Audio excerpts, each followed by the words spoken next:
A experiência da justiça pela fé em linhas gerais. Parte do artigo na Review and Herald de 4 de novembro de 1890, intitulado Cristo, o caminho da vida. Publicado em Mensagens Escolhidas, livro 1, páginas 358 a 365. Foi Jesus para a Galiléia, pregando o Evangelho de Deus, dizendo: O tempo está cumprido e o reino de Deus está próximo. Arrependei-vos e crede no Evangelho. São Marcos, capítulo 1, versos 14 e 15. O arrependimento associa-se à fé, e o Evangelho insta em que é necessário para a salvação. Paulo pregou o arrependimento. Diz ele: jamais deixando de vos anunciar coisa alguma proveitosa, e de vô-la ensinar publicamente, e também de casa em casa, testificando tanto a judeus como a gregos o arrependimento para com Deus e a fé em nosso Senhor Jesus. Atos capítulo 20, versos 20 e 21. Sem arrependimento não há salvação. Nenhum pecador impenitente pode crer com coração para a justiça. O arrependimento é por Paulo descrito como uma piedosa tristeza pelo pecado, a qual produz arrependimento para a salvação que a ninguém traz pesar.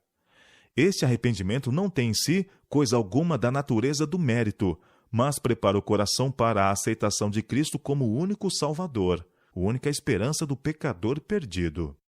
Ao considerar o pecador a lei, sua culpa se lhe torna clara e lhe impressiona a consciência, e ele é condenado. Seu único conforto e esperança encontra-os em olhar a cruz do Calvário. Ao aventurar-se a crer nas promessas, tomando a Deus em sua palavra, vem-lhe à alma alívio e paz.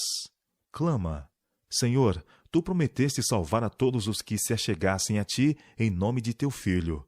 Sou uma alma perdida, desajudada e sem esperança. Senhor, salva-me ou pereço. Sua fé se apodera de Cristo e ele é justificado diante de Deus. Mas, embora Deus possa ser justo e ao mesmo tempo justificar o pecador, pelos méritos de Cristo, homem algum pode cobrir sua alma com as vestes da justiça de Cristo, enquanto comete pecados conhecidos ou negligencia conhecidos deveres. Deus requer a completa entrega do coração antes que possa ter lugar a justificação.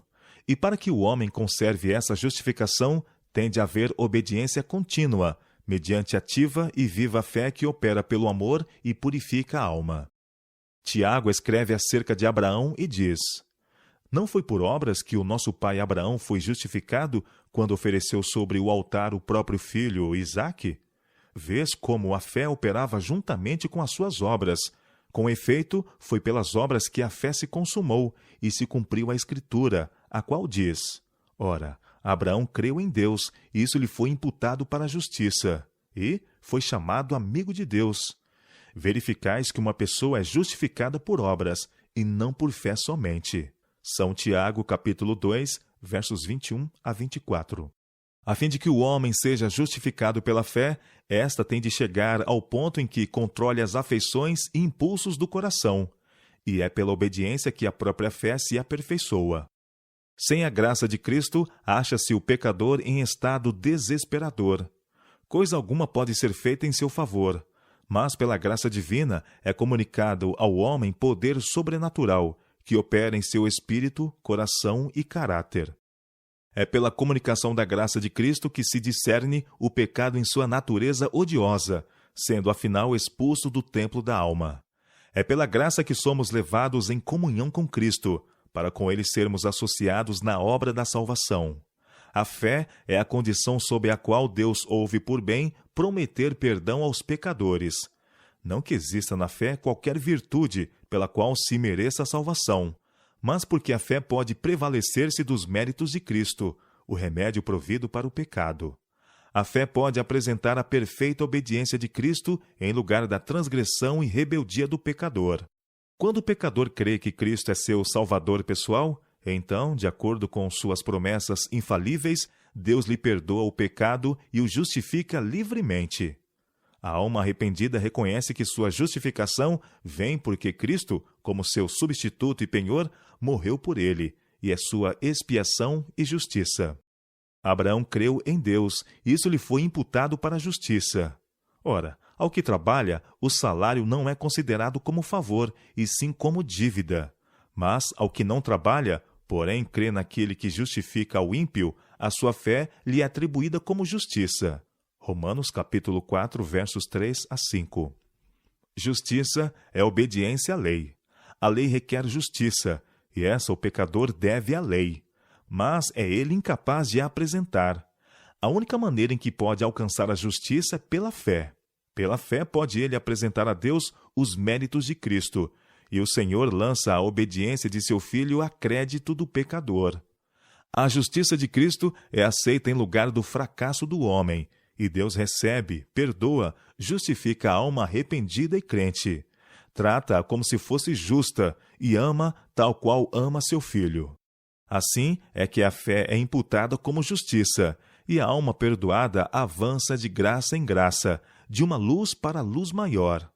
Pode dizer alegremente: não por obras de justiça praticadas por nós, mas segundo sua misericórdia, ele nos salvou mediante o lavar regenerador e renovador do Espírito Santo, que ele derramou sobre nós ricamente, por meio de Jesus Cristo, nosso Salvador, a fim de que, justificados por graça, nos tornemos seus herdeiros, segundo a esperança da vida eterna. Tito, capítulo 3, versos 5 a 7.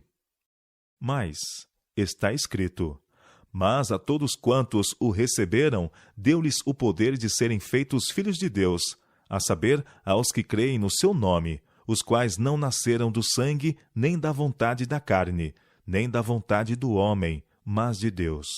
São João, capítulo 1, versos 12 e 13. Jesus declarou: se alguém não nascer de novo, não pode ver o reino de Deus. São João, capítulo 3, verso 3. Quem não nascer da água e do Espírito não pode entrar no reino de Deus. Verso 5. Não é baixa a norma que nos é posta em frente, pois devemos tornar-nos filhos de Deus.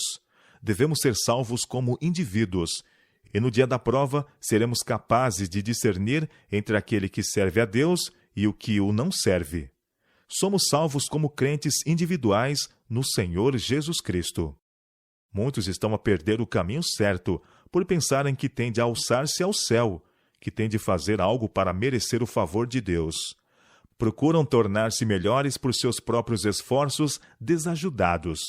Isso jamais conseguirão realizar. Cristo abriu caminho morrendo como nosso sacrifício, vivendo como nosso exemplo, tornando-se nosso grande sumo sacerdote.